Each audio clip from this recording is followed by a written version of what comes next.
on.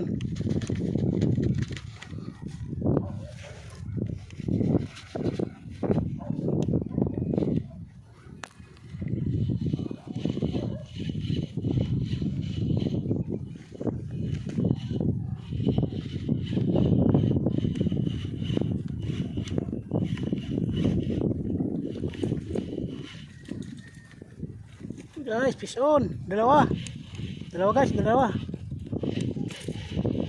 Tali mo na yan. Guys, nice cut. Guys, dalawa.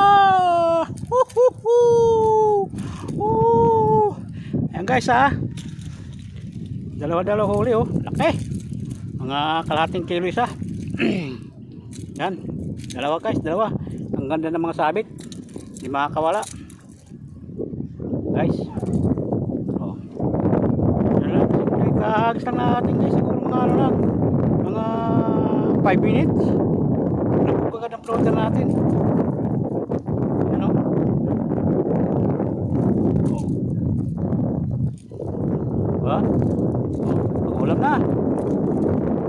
Ayos. Ayun guys ha. Tumayo lang kami rito. Ayan o, baha o. Lalim ng tubig. Ayan. Sa mga ano, sapaw-sapaw. Ito yung huli namin. Dalawang bangus, kapit. Thank you Lord. May ulam na kami. Ayan, si Mustarda nagabang pa. Baka mamaya kadali siya. Okay. Thank you. Update lang ulit tayo mamaya pag may huli-huli. Kasi lagay mo natin sa lalagyan.